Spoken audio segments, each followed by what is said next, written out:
I mowed the presbytery lawn yesterday afternoon. It was a lovely day here in Yorkshire, and that's the first time in 25 years as a priest, I'm ashamed to say, that I've ever done this, and I thoroughly enjoyed it. As I was doing it, a boy shouted across from the pavement to me, "Hi, Father." "Hi," I said, glad of some human contact. And then his mum called across, "Keep away from us, Father. You're self-isolating." She was right. It was a salutary admonition, and she delivered the words very good-humouredly. But I felt immediately guilty, lest I had breached the rules in some way, though in fact there was sufficient distance between the lawn and the road.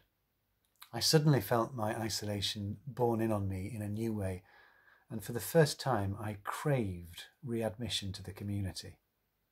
None of us had heard of this term, self-isolation, before a couple of weeks ago, and now it's entered into common parlance. It's an act of solidarity. We remove ourselves from others, for others. We're doing it to protect people whom we've never met, lest we be unwittingly a connection in a chain of infection which leads to their death.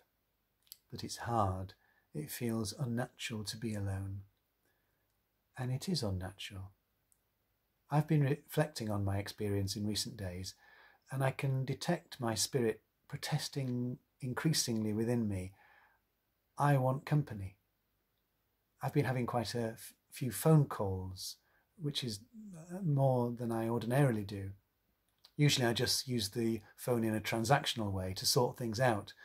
Indeed, truth be told, as those of you who know me will know, half the time I've no idea where my phone is. But in recent days I felt a whoosh of joy when somebody has called me, and I've taken the initiative to speak with people whom I hadn't contacted for a good while. Yesterday I WhatsApped an Exodus 90 men's group that I'm a member of and said, "I need fraternity." And then I wrote, "And I wouldn't have acknowledged that a few weeks ago." God created us for community, and we can only be happy when we experience it. I've long known that, but I've become sharply aware of it in recent times. And people intuitively know that it's a good thing to strengthen the social fabric which holds us all together, whether they're religious or not. That's why so many generous-hearted people have responded to the Prime Minister's invitation to become volunteers in the community to help the NHS to do its work. We can see in each instance when people have sent off the email to volunteer for this project the unseen influence of the Holy Spirit within their depths, propelling them to be charitable. But what of those who, despite all these great efforts, will be drawing towards the end of their life at this dark time? What hope for the future can they possess? Either we speak to this reality as Christians, or we have nothing meaningful to say. Well, the refrain from the psalm in today's Mass readings has helped me to understand the importance of the gospel a little bit more clearly. The Lord is close to the broken-hearted, the psalmist writes. Close to. Those are the words that reverberated in my mind.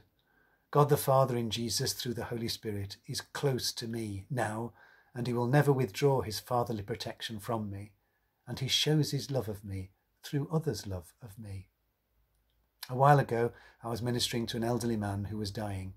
He had been in hospital a good while, and he was exasperated by all the complications and privations and small indignities and discomfort, and it all got too much for him, and he began to cry. A lady who was at his bedside gently took him in her arms and comforted him. "Sorry, Father," he said, as we men often say to each other when we are overcome by emotion.